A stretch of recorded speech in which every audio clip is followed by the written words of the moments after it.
Tom Brady is, look, there are arguments in sports, Montana or Marino. Everyone knew Marino was better, but Montana had the intangibles. In other words, he's on a better team and he's a clutch player. Okay, get it.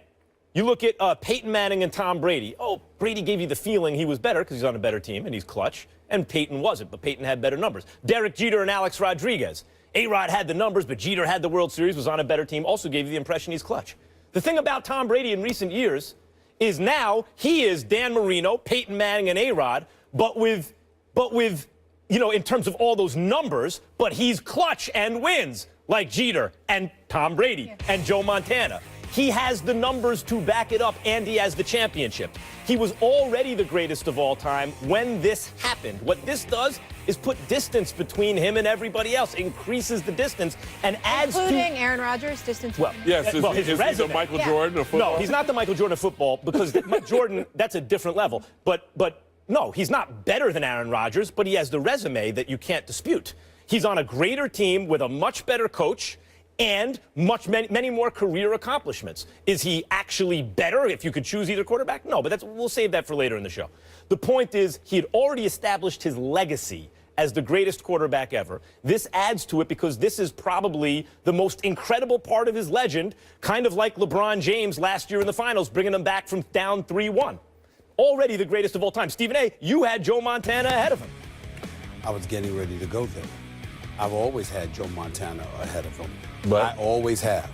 Not today. There you go. There you go. Oh, he Not proved today. you. Not today. Listen, despite the greatness of Joe Montana throughout the years, what resonated with me was that drive in '88 against Cincinnati when he hooked up and finished the deal with that 10-yard pass to John Taylor after driving them about 90 yards. And you hear the stories about him seeing comedian John Candy in the stands and coming in the huddle and being so cool, completely unfazed and not worried, and driving them downfield and doing that stuff.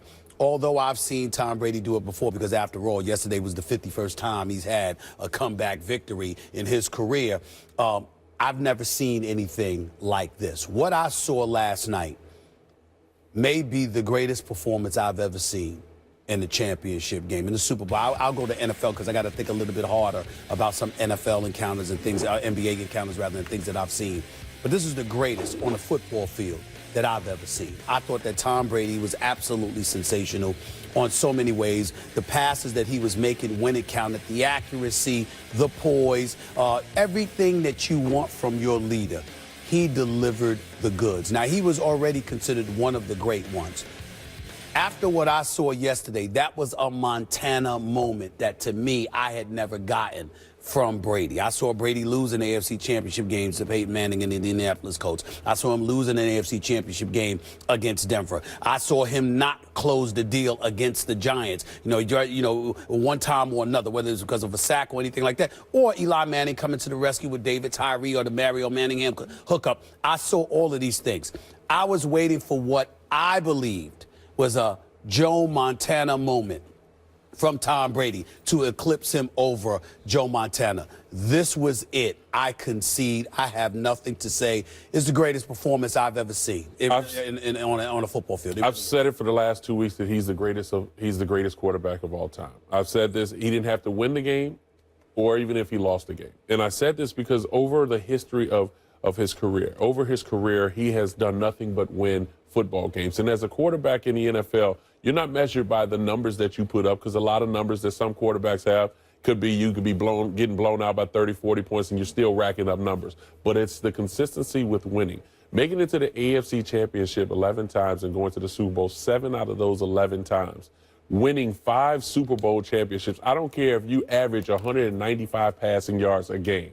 You're still showing that you're a winning quarterback. And for Tom Brady, besides Randy Moss, can you name a Hall of Fame wide receiver or tight end that he's played with? So when you compare him to the Joe Montanas, when you compare him to the Peyton Mannings, when you compare him to guys who have been up at the upper echelon, who have played with Hall of Fame wide receivers, running backs, or tight ends, Tom Brady will go. Let's give Gronk credit, too. Well, Gronk, to me, Gronk might not play more than 3 or 4 more years because of his injuries. That's a serious injury. So now we're questioning if Gronk really is a Hall of Famer. He may get in, but it won't be the first or second ballot type of Hall of Fame. For Tom Brady, it says a lot because, to me, he is the Michael Jordan of football.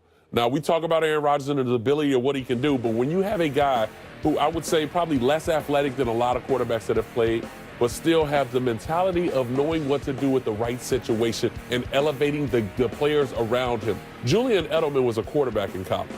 You know, from Chris Hogan was a lacrosse player at Monmouth. You go all the way to Mitchell. Nobody even talk about wide receiver Mitchell. Take Gronk out of it. Martellus Bennett was a backup tight end until Gronk got hurt. Now all of a sudden it became. But Bennett was a good player. But see, this is what I'm saying. But How it became. about he did it without Gronk? Well, see, and that's the whole thing. So when you talk about Tom Brady and the consistency that he's had throughout his career, and I compare him to Michael Jordan, and he's not only the greatest quarterback that have played in the NFL, he may be arguably the greatest player.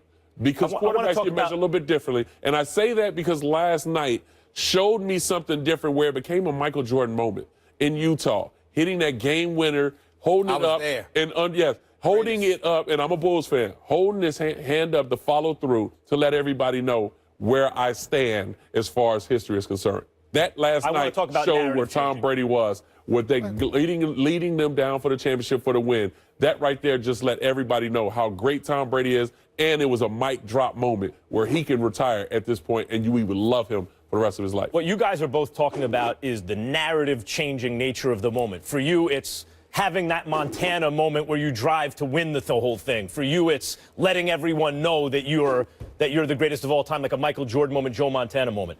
It's interesting to me because I agree it was narrative-changing, which although he's already the greatest ever, it elevates him in the sense that LeBron, you think about what he just did with Cleveland. Had they lost that series, people would have looked and said, you won two. One of them was because Ray Allen hit a three. Really, like, you take that away, you're one shot away from winning one championship. Tough to talk about him with Jordan or over Kobe or guys like that. Here with Tom Brady, imagine if they lose this game, even with a great comeback and they fall just short. He had to win the game. He had to make all the plays. If you fall just short, people look and go, the last 4 Super Bowls you were in. You lost 2 to the Giants. You won 1 against Seattle because of the worst play call in history, according to many, including Stephen A. Smith. And then you just lost to Atlanta. All of a sudden, the entire narrative about him being the greatest changes, and there's plenty of competition. But because he actually won the game, there's no argument today. Well, here's how I look at it. Yeah. I'll close it out this way. You bring up LeBron James.